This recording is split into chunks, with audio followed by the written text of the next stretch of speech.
Na nossa frente está um dos mais misteriosos edifícios portugueses. Que é aquilo? Chamam-lhe muita coisa, ainda agora chamam-lhe o Casarão da Torre, e não há dúvida, aquilo é uma torre.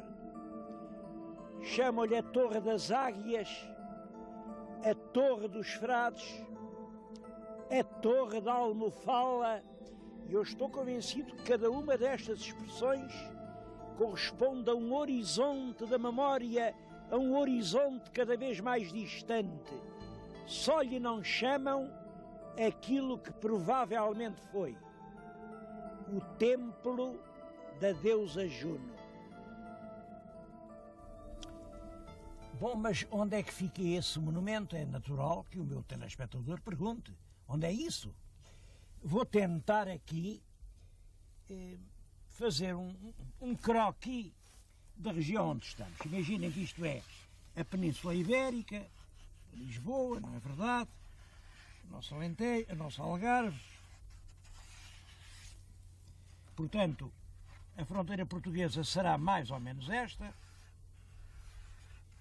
O Algarve. Como sabem, temos aqui o Rio Douro, que faz aqui fronteira. Agora, aqui vem desaguar o Rio Coa, que nasce lá para o pé do Sabugal, e aqui vem desaguar o Rio Águeda, que passa em Figueira de Castelo Rodrigo. É nesta região, entre o curso do Douro a norte, o curso do Águeda a leste e o curso do Coa a ocidente, que nos encontramos. Portanto, exatamente aqui. É a famosa região do Ribacoa, de que lhes vou falar.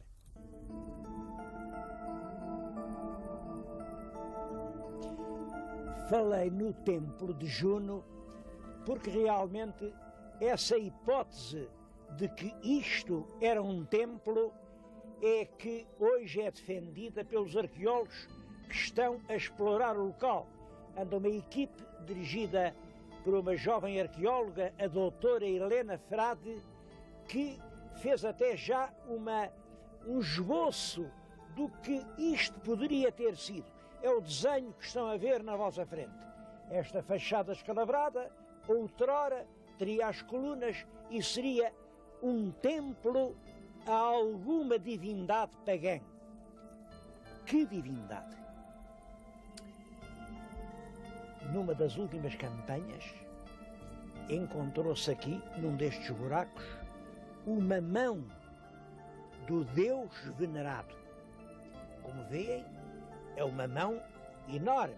Isso é uma mão de uma estátua muito superior ao tamanho natural. Comparem uma mão humana com a mão da estátua, é mais do dobro. Portanto, seria uma estátua com pelo menos uns 3 metros de alto. E é uma estátua feminina. Há uma fina modelação de mulher. Reparem, em 2 dedos tem 2 anéis. E na mão, que é a mão esquerda, segura algo de misterioso. Eu comecei por pensar que fosse assim um bolo como este. Isto é o morteiro. O morteiro, estranho nome para dar a um bolo. O morteiro, aqui um bolo tradicional na região. E é verdade que Juno, a divindade do cereal, da colheita, da maternidade, dos frutos, da abundância, da terra que mata a fome, Juno é representada por vezes assim, com um bolo na mão. Mas talvez aquilo não seja um bolo. Também pode ser assim, a ponta do cetro. E Juno é representada com um cetro. Ou até pode ser apenas que ela tenha a mão pousada no braço de um cadeiral. Juno, a rainha das deusas, a rainha do céu, a mulher de Júpiter, era representada num trono. Em qualquer caso, é seguramente de Juno que se trata. E por isto, Juno era a grande divindade feminina romana aqui venerada na Lusitânia. O sábio José Leite Vasconcelos provou e encontrou várias lápides com referência a Juno, até uma aqui de muito perto, de Numão. Numão fica aqui a poucas léguas. Aqui respeitava-se a divindade Juno. Curioso também é que Juno, protetora do trigo, estava neste cabeço que foi desde sempre um cabeço de trigo. À volta pode haver campos de magro centeio, mas aqui este cabeço ao qual presidia a deusa Juno foi sempre dedicado ao cultivo do cereal. Aliás, não havia muito para onde escolher. Os romanos, divindades femininas, não eram muitas.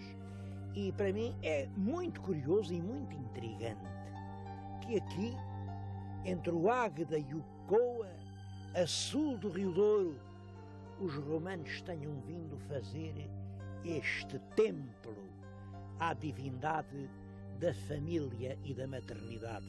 Porquê? Não sei, eu tenho uma hipótese, vamos já vê-la. Bem, a minha hipótese é de que essa sacralização que já existia no tempo dos celtas continua agora na época romana, mas sob uma forma diferente. É a consagração destas imensas searas à divindade de Juno.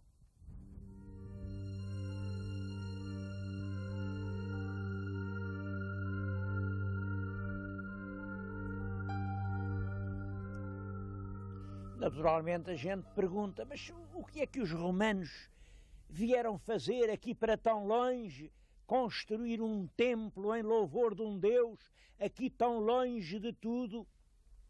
Bom, é bom termos isto presente.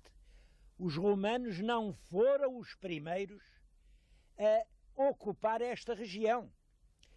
Se virem bem atrás de mim, ali de cima dos pilares daquela entrada, em cima de cada um está uma figura de pedra, um animal, um barrão, é como se lhe chama. Os meus telespectadores, eu já uma vez lhes falei em barrões. Lembram-se, quando fomos a Bragança e estivemos lá a ver o pelourinho medieval da cidade, cravado ali no dorso de um barrão? E em Mursa, naquele jardim, lá está a Porca da Mursa. Eu aí até estive a dizer as várias teorias que havia sobre essa história dos animais sagrados. Ora bem, estes dois que vêm aqui são, não vou dizer que os únicos, porque aqui muito perto, em Castelo Mendo, há outro, mas são dos únicos barrões que existem ao sul do Douro.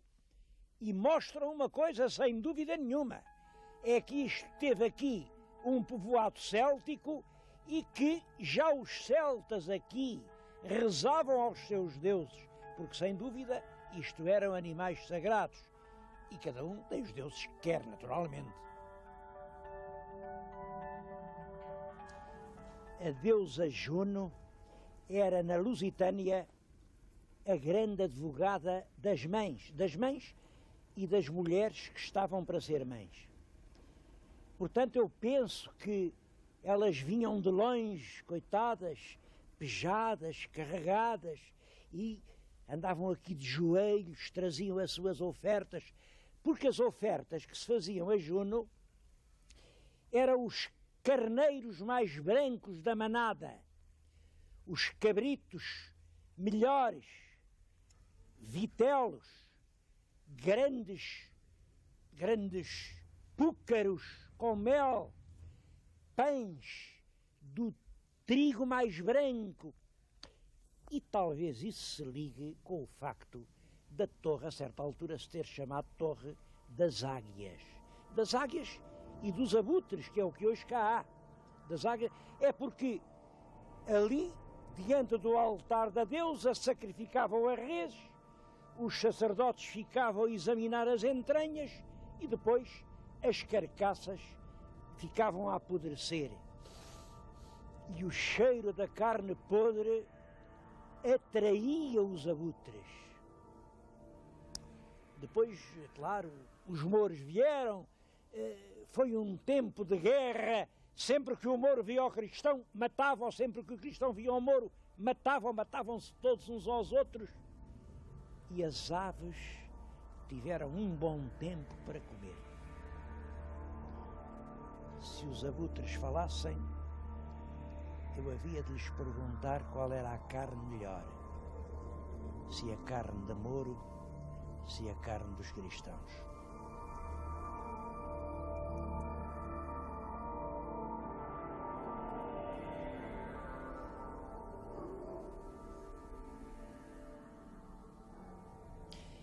Essa guerra entre mouros e cristãos durou muito tempo aqui nestas serras.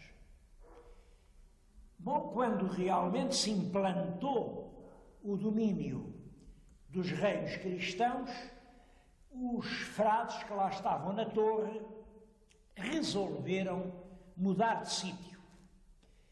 E em vez de estarem naquela torre que vimos, na Torre das Águias, a que também se chamou Torre dos Frades, vieram para um sítio melhor, que é este em que agora estou. Eu estou-lhes a falar no mosteiro de Santa Maria de Aguiar. Eu acho que este Aguiar, de Aquilares, vem das águias que voavam em torno da grande torre que há pouco vimos. Vieram para aqui, fizeram um mosteiro. Esse mosteiro vem depois a ser entregue aos monges de Cister, mas isso é já depois, isso é já ali nos fins do românico, na transição para o gótico. E é isso que explica este extraordinário monumento que estão a ver. Isto é a sala do capítulo do mosteiro cisterciense de Santa Maria de Aguiar, e o que veem é a fachada. Isto ainda hoje é um admirável monumento, exatamente na transição do românico para o gótico. Quer dizer, uma coisa que deve ter sido feita no século XIII. Não faço ideia nenhuma de quem a mandou fazer.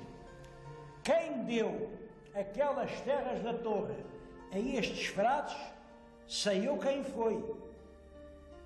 Foi o rei Dom Fernando II. Nessa altura, tudo isto pertencia a Castelo Rodrigo. E Castelo Rodrigo era, por sua vez, um castelo que dependia da cidade de Rodrigo. Ciudad Rodrigo era a capital desta região. Vamos até lá.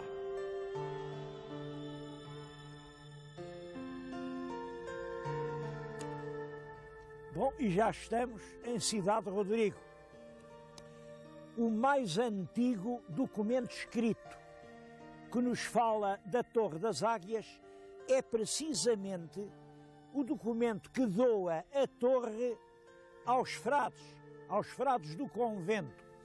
Esse documento é do ano de 1165 e quem o passou foi o rei de Leão, Fernando II. Esse rei Fernando II estava então casado com uma filha do nosso Afonso Henriques, quer dizer, era genro do Dom Afonso Henriques.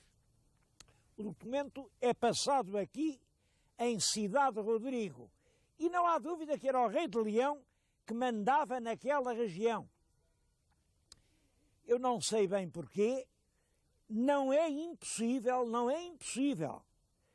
que a região do Coa tivesse servido de dote à princesa que casou com o Fernando II. A princesa chamava-se Urraca, Dona Urraca. Bem, o que aconteceu depois foi uma coisa trágica. Sabem que a Dona Urraca, filha do Afonso Henriques e, portanto, irmã do Sancho I, foi repudiada. Quer dizer, passados uns anos, o rei Fernando disse: vai-te embora, não quero estar contigo. Porquê? Bem, arranjaram assim umas histórias mal contadas, a verdade é esta. É que, entretanto, tinha-se descoberto que o rei Dom Sancho, o irmão da princesa Urraca, estava doente de lepra. As filhas del rei Dom Sancho, várias, foram atingidas pelo mal terrível, e todas as filhas de Dom Sancho, já casadas, foram repudiadas pelo marido, porque era de lei, ninguém podia estar, ninguém era obrigado a estar casado com uma leprosa. Foi para lhes falar nisso que eu vim aqui, a Cidade de Rodrigo.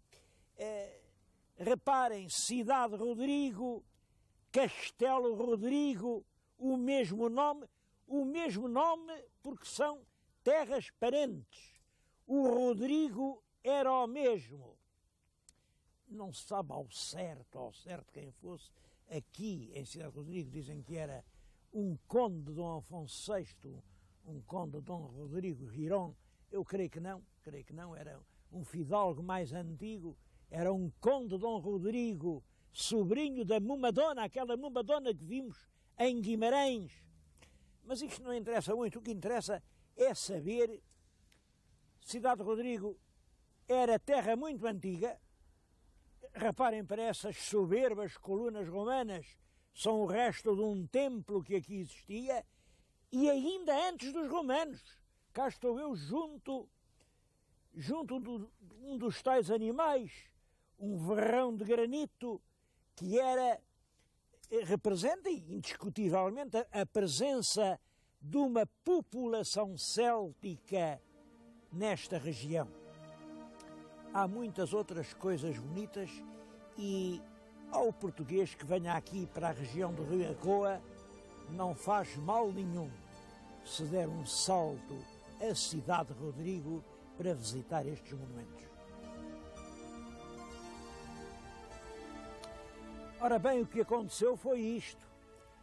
É que o rei Fernando II repudiou a mulher, mas parece que nunca repudiou o dote. Aliás, ele já tinha dado o melhor do dote lá aos frades da Torre das Águias. Seja como for, a região do Coa foi desde então uma região polémica, reivindicada de lado a lado, até que acabou por ser reconhecida inteiramente a Portugal no Tratado de Alcanises. O Tratado de Alcanises foi assinado no ano de 1297 para pôr termo a uma guerra sangrenta e desgastadora e inútil entre Portugal e Castela. Quer dizer, em 1296, faz agora 700 anos, estávamos em guerra. Estas terras para aqui estava tudo a ferro e fogo. E em 1297 assinaram um acordo de paz. Esse acordo é importante, fala-se muito nele por uma razão. É porque realmente ele fixou de uma maneira quase definitiva, quase, não foi completamente, mas quase completamente, a linha terrestre que demarca o reino de Portugal em relação às terras de Leão e de Castela. Depois disso houve pequenas mudanças, como, por exemplo, essa história de Olivença, que, como sabem, perdemos já no século passado. Mas, nas suas linhas fundamentais, a fronteira não mudou. Isto quer dizer que somos um país com uma fronteira muito antiga. Mas não foi só a fronteira que se combinou em Alcanises. Foi uma ligação muito apertada com Castela, através de 2 casamentos. Os casamentos foram estes. Os nossos reis, que era, claro, o Dom Dinis e a Rainha Santa Isabel, tinham um filho único, Dom Afonso, veio a ser o Dom Afonso IV. Pois bem, esse jovem casava com a irmã do rei de Castela, era então o Fernando IV. O nosso Dom Afonso casava com a Dona Beatriz, ou Dona Brites, é a mesma coisa, Brites e Beatriz, e ficavam, portanto, os representantes das duas coroas casados. E ao mesmo tempo, o próprio rei de Castela, Fernando IV, casava com a filha mais velha dos reis de Portugal, do Dom Dinis e da Dona Isabel, que era uma Dona Constança. Reparem, são os dois irmãos filhos dos nossos reis. Um casa com o rei de Castela, Fernando IV. Outro casa com a irmã do rei. É uma aliança para fazer realmente a paz entre os dois reinos. Quero-vos dizer isto. A grande preocupação da diplomacia portuguesa, quer na antiga monarquia dos Afonsinos, quer depois ao longo de todo o tempo da dinastia de Avis, quer sempre, foi fazer uma paz colaborante, uma paz fecunda entre Portugal e os reinos de Castela.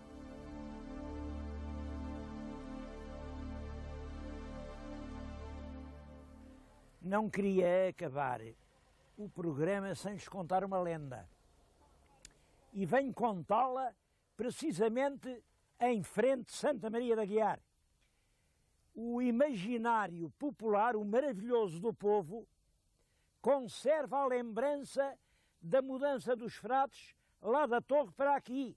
Mas o conta assim, diz que a torre tinha um conde, o conde foi à caça, vieram os mouros, caçaram o conde e, é claro, iam fazer o mesmo à condessa. Já estão a ver o que os mouros fariam à condessa, não é?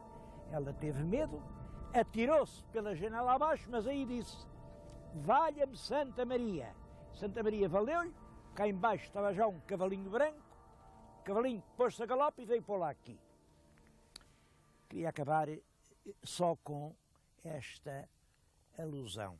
Este convento de Santa Maria de Aguiar, como tantos outros, foi vendido e passou à posse privada no século passado. Este foi vendido a um homem célebre, os Marçais de Foscoa. Eram terríveis bandidos. Como lá, eram bandidos, tinham dinheiro, compraram isto. Felizmente hoje está, a igreja é pública, como todas. O convento está em boas mãos. Ainda agora foi carinhosamente restaurado, como se pode ver. Mas isto não retira a gravidade deste problema. É muito difícil um monumento ser ao mesmo tempo monumento nacional e propriedade privada. Eu bem sei que foi no século passado que se fez a asneira, que a gente vendeu os monumentos nacionais, mas a história é isso mesmo, é ir fazendo as asneiras, mas quando se dá por elas, emendá-las.